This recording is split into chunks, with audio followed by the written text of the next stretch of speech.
I fell down the stairs at work and suffered serious injuries. My boss and colleagues, who were worried about me, spoke to me kindly, and I was on the verge of tears. Just then, my wife, Tsuyoshi, arrived late. To make matters worse, she had arrived with the man she was having an affair with. I have no use for an incompetent person. The Pope mercilessly hands me divorce papers while I am seriously injured. I feel conflicted about this. He doesn't know anything. I listen quietly. Even though we are married, we don't understand each other at all.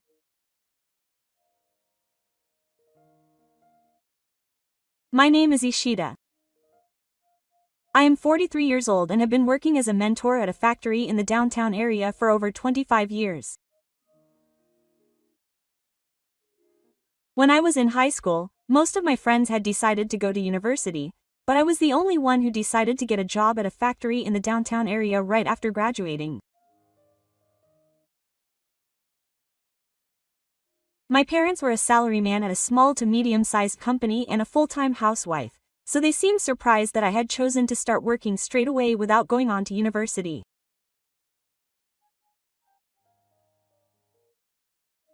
They had no concept of living off their money.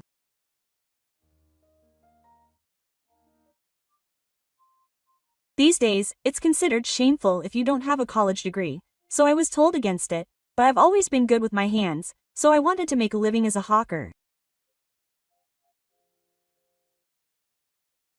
And more than anything, I never liked studying at school to begin with. My grades were only slightly above average, and if I went to college with that level of academic ability, I'd just be wasting 4 years. So I figured it would be better for my career if I started working on a job I was interested in early on.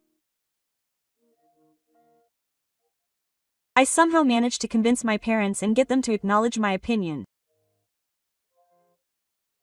I think that was the right move in the end. Soon, the job market slowed down, and many people who went to college had a hard time finding a job.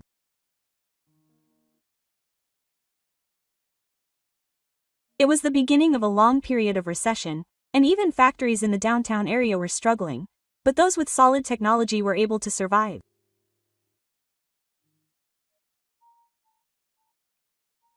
The president was someone who really cared about someone like me who had nothing but manual dexterity. I think I've been working hard ever since. I specialize in using a metal processing machine called a sakubon, but nowadays, machines are becoming more automated. Although intuition and dexterity are no longer as necessary as they used to be, there are still times when skills accumulated over many years are required. While I am training human resources, I still need to hone my own skills.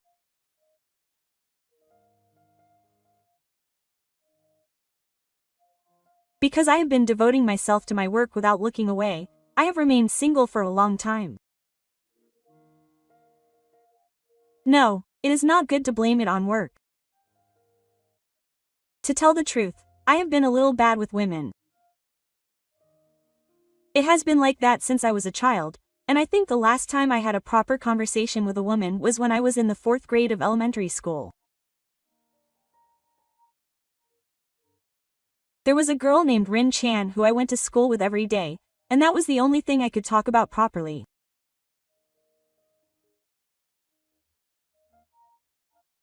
However, after she moved away, I lost the opportunity to talk to girls.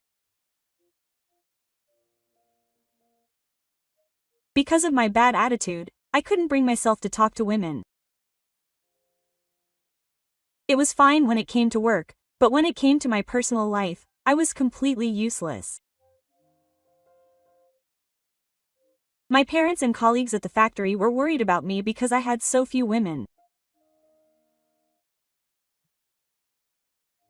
They said that it might be bad for my health if I didn't drink or gamble, and I didn't get married or date women. So I thought it would be bad for those around me to worry, and I tried to think more positively. It was at that time that I met my wife, Kyoko. She was a much younger woman than me, and we met when I went to an izakaya with a junior from work. I was drinking at the counter when she sat next to me, and we became friends because she had come alone. Since I had been drinking and there was a junior who liked to talk, I was able to have a conversation without feeling nervous at that table. However, I only gave her a few words of encouragement while she was talking and told her what she was asked. However, it seems that her cheerfulness even after drinking made a big impression on Kyoko. That's how she asked me to get in touch with her. Less than half a year later, we got married. Even I couldn't believe how sudden it all was.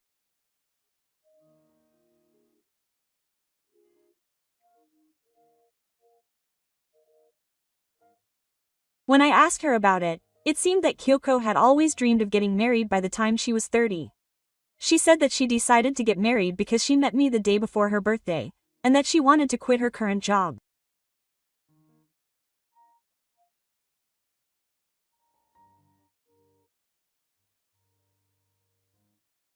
She worked at night. The other people at her workplace were all girls in their early 20s. Kyoko, who was about to turn 30, started to be treated like an old lady by those around her. Whatever the reason, I thought it was a blessing that she would marry me, especially since I have no interest in birds. It's been almost a year since we got married. Kyoko, who had said she wanted to quit her night job, has now said she wants to work at night again. After we got married, I realized that Kyoko actually spends her money extravagantly.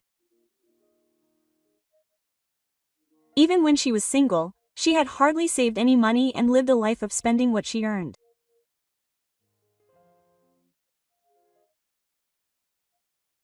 However, I didn't think it was particularly strange because I didn't think it was anyone else's business to say what to do with the money she earned. However, she couldn't stop her habit of wanting to spend money even after we got married. Kyoko started to dip into the savings I had saved. Still, I decided that she was doing the housework as a full-time housewife and that I was paying her a salary for it.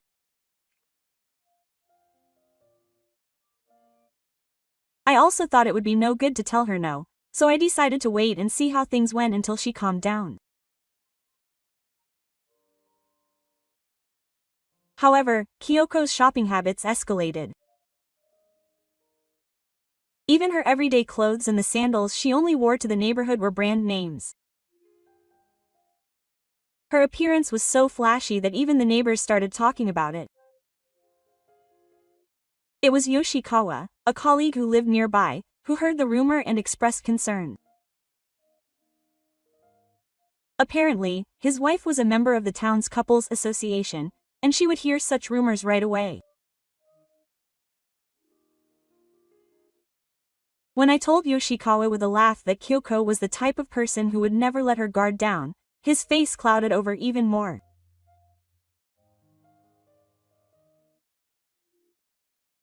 I feel bad telling you this, but they say that your wife was walking around with a young man in the city.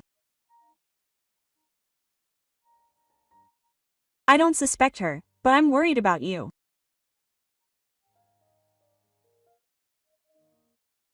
I don't want to suspect Kyoko either, but when Yoshikawa tells me that he's worried about her, I can't just ignore it. That night, they decided to start by talking about how she spends her money. However, there was no discussion at all. The moment I brought up the subject, she rolled her eyes and started getting angry like a demon. She said, "I don't work, so I shouldn't spend money freely." Kyoko's way of life was so intense that she could only look down on her.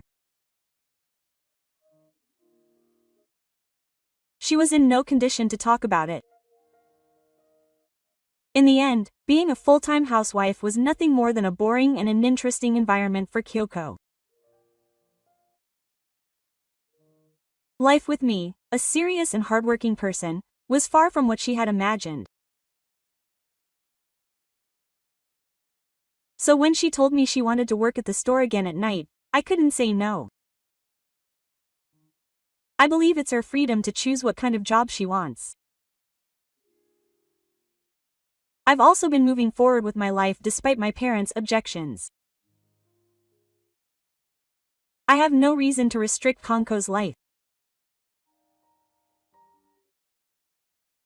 If you're unhappy with what I do, you shouldn't have gotten married in the first place.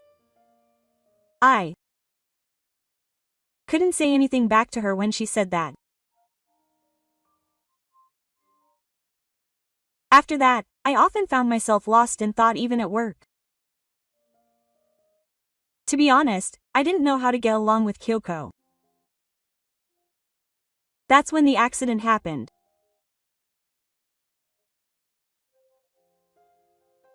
During my lunch break, we were going to have lunch outside the company, and I lost my footing while going down the stairs.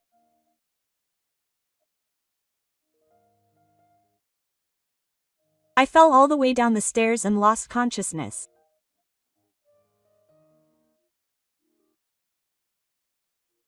It wasn't until I underwent emergency surgery at the hospital that I realized that I had suffered serious injuries, compound fractures to my ankle and collarbone, although my life was not in danger. I opened my eyes slightly to hear Yoshikawa's voice calling out to me. Yoshikawa and the president were looking into my face, looking worried. Thank goodness. The two of them said they had woken up. I couldn't move my body at all and just looked around with my eyes. Ishida, you fell down the stairs and got seriously injured. Everyone is worried about you. But I'm glad you woke up. Yoshikawa said in a voice that sounded like she was about to cry. I thought I must have worried Kyoko too, so I said, "Kyoko?" The two of them looked at each other with troubled expressions. That's because I couldn't get in touch with his wife. The president also wrote the consent form for the surgery.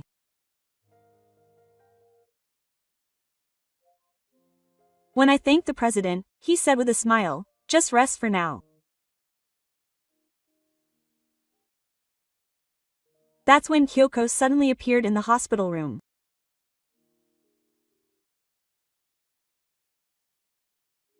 She stood next to my bed, looked down at me with cold eyes I had never seen before, and said, "Write your name here," and spread out the divorce papers in front of me.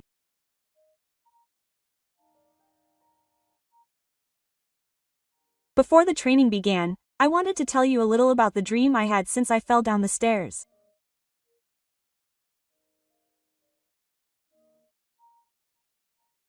It was a dream about my elementary school self, and the scene progressed from my perspective as I watched my little self from a distance.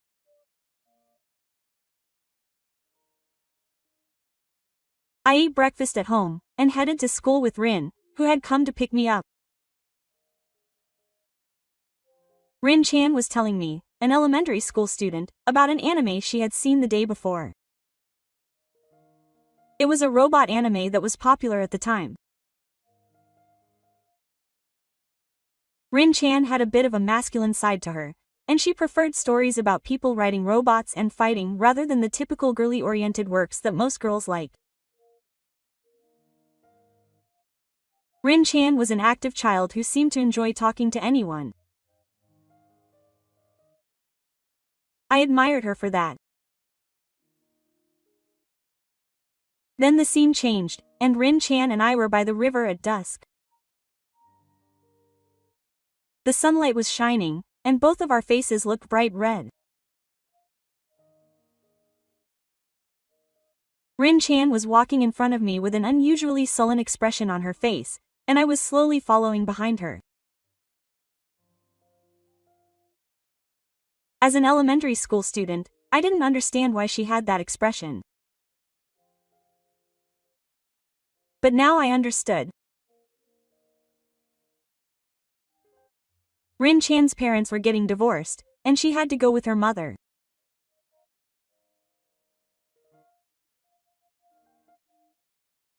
Rin-chan suddenly turned to me and said, "We're getting divorced." As a child, I didn't really understand what she meant. "What do you mean? Divorce? Quote," I asked. "Don't you know? It means that mom and dad are going to live apart." Rin-chan said it in a slightly angry tone. As a little kid, I didn't really understand what she meant. My parents were close, and the idea of living apart didn't apply to me at all.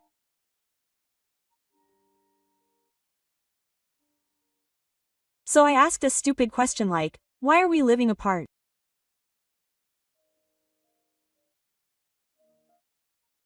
Rin-chan seemed to think that no matter what I said, it wouldn't get through to me, so she said, "That's enough," and ran home at full speed. I tried to chase after her, but my feet were too slow, and I just stood there, confused by the suddenness of it all. And after that, Rin-chan stopped coming to my house, and she transferred schools shortly after.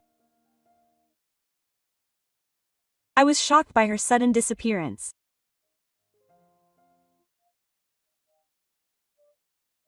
I thought I had done something wrong, and until I found out the truth, I thought that she hated me because of me.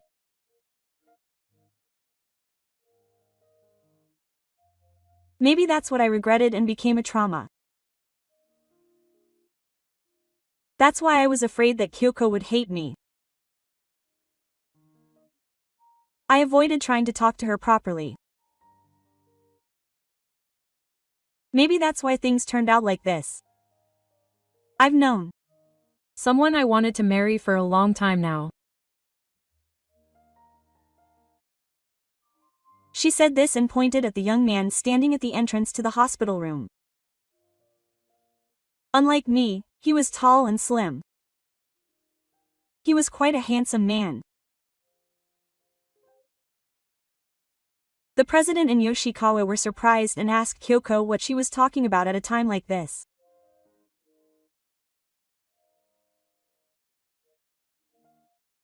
However, Kyoko glared at the two of them and retorted that it was none of their business.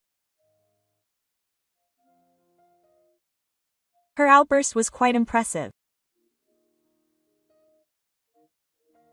Even the president looked displeased after hearing Amako's remarks. It's outrageous that he would get injured like this. The doctor said there was a possibility that he would be left with permanent disabilities, so there's no telling whether he'll be able to return to work. That's why we're getting a divorce. He laughed and said that he had no use for an incompetent person.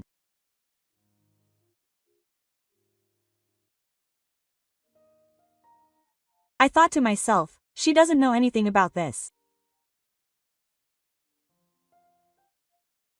We're really married, but she doesn't know anything. It was Yoshikawa who said to Amako, "Hey, ma'am, that's way too much. It's beyond unreasonable to bring a man here and ask for a divorce when your husband is seriously injured. And what have you been doing up until now? In a place where your cell phone doesn't work." Amako then glared at Yoshikawa. "No matter where I am or what I do, you have no right to tell me where. This is a marital problem. Don't interfere. I say, now, but at that moment, a sharp pain runs through me. The president quickly approaches me as I frown. Pass. No, don't push yourself. You're seriously injured. The president is a kind and caring father figure, worried about me. No, the president has always been like a father to me. He understands me better than my own parents, and he was the one who discovered my talent even though I had no talent. In fact, I've been visiting factories since I was in high school.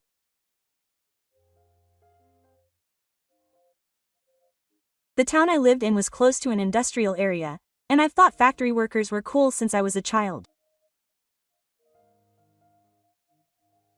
My dream was to master the machines, getting my hands and face black with oil, and one day make my own robots out of hard metal. I really wanted to go to a technical high school. However, technical high schools are all boys' schools and have a bad reputation, so my parents insisted that I go to a regular high school. At that time, I listened to what my parents said, but I just couldn't give up on working at the factory.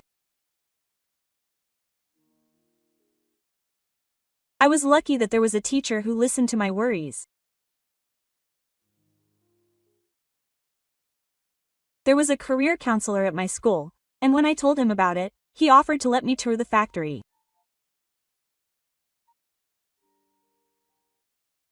That's where I met the president of my current company. I clearly remember him telling me that I could come visit the factory anytime. I'm not a stranger to him. He's an irreplaceable engineer who has supported my factory, and he's like a son to me. I also want to leave the factory to Ishida-kun in place of my real son. I was the one who was surprised when I heard those words. I never imagined that the president would think that much of me. I almost cried at his unexpected words. Kiko's expression changed and her eyes widened.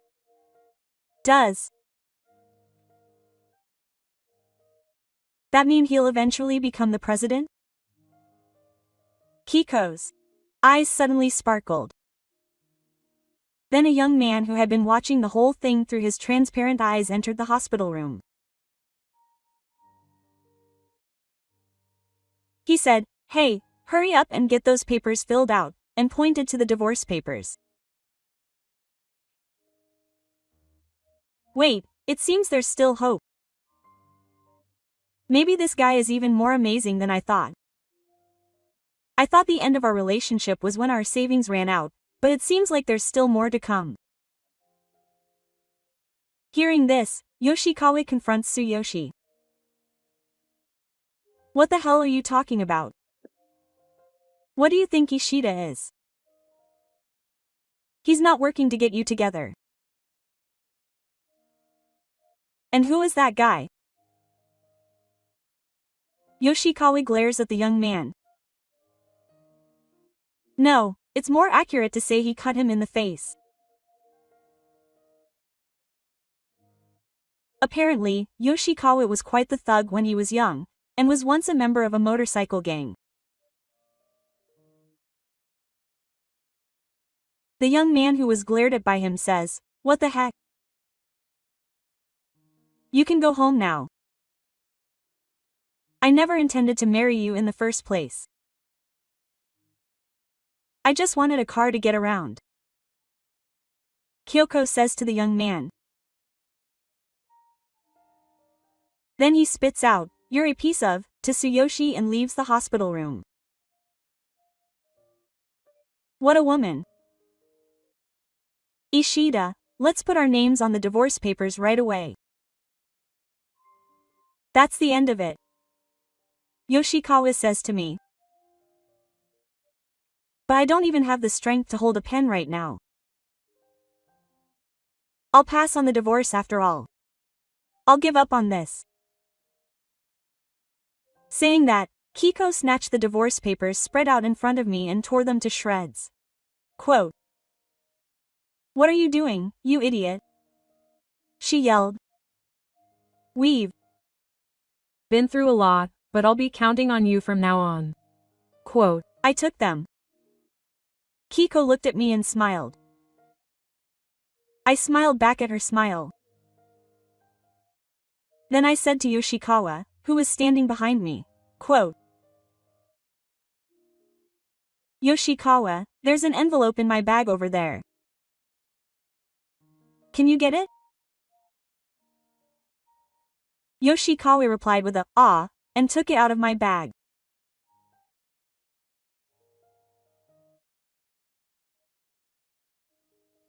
When I told him to take it out and spread it out, Yoshikawa took out a folded piece of hair from the envelope, spread it out, and made a surprised face.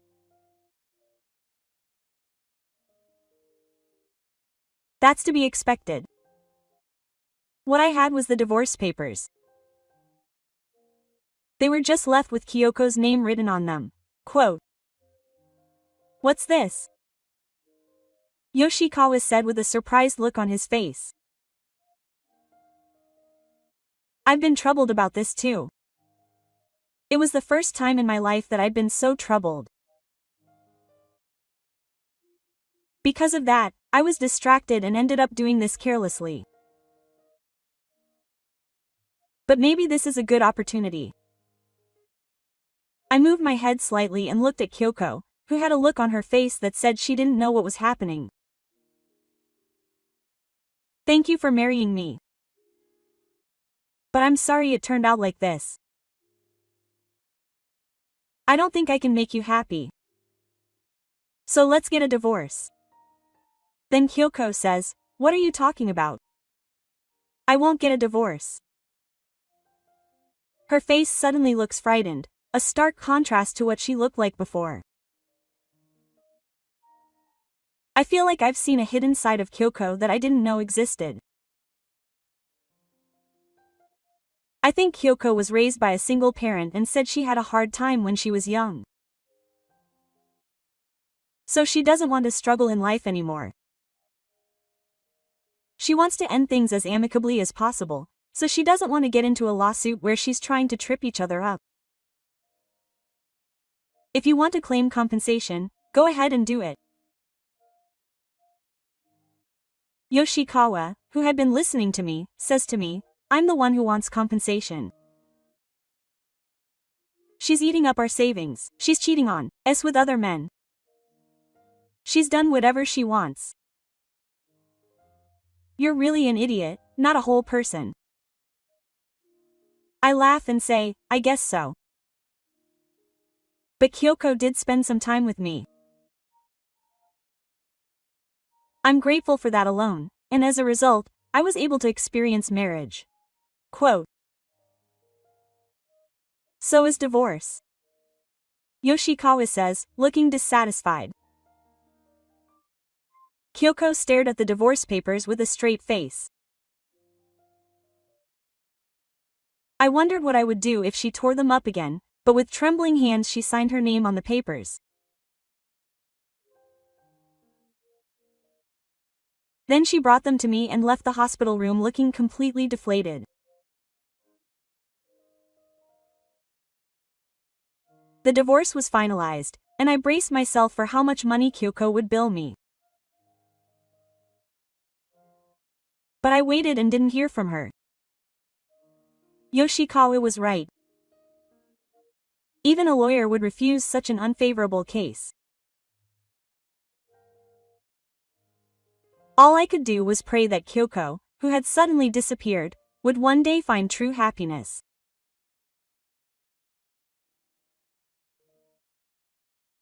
My injury was for a total of 6 months, so I spent some time in bed. Then a miracle happened. I was reunited with Rin-chan. What's more, she was the nurse in charge of me. One day, I looked at the nameplate she was wearing on her chest and saw Rin.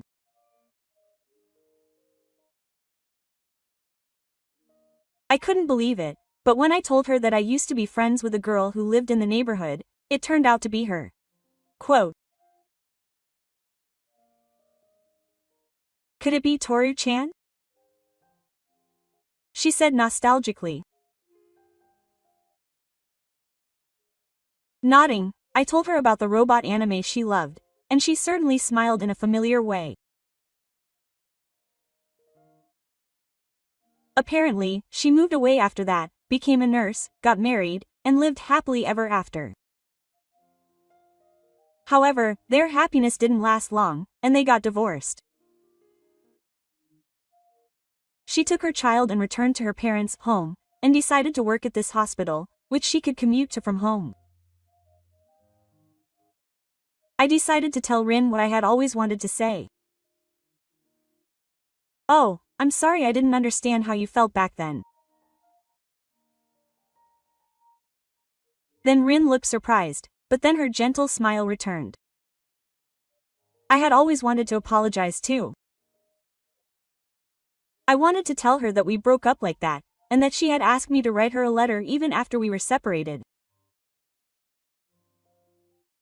But I was too embarrassed to give her the hair with my address written on it. I decided that now was the time to tell her. When this injury heals, would you like to have dinner together?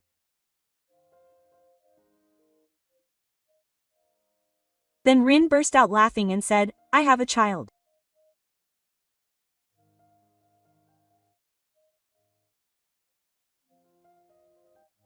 Of course, bring your child with you. Rin. No, Rin-san smiled. Just looking at her warm smile made me think that even being injured was a blessing.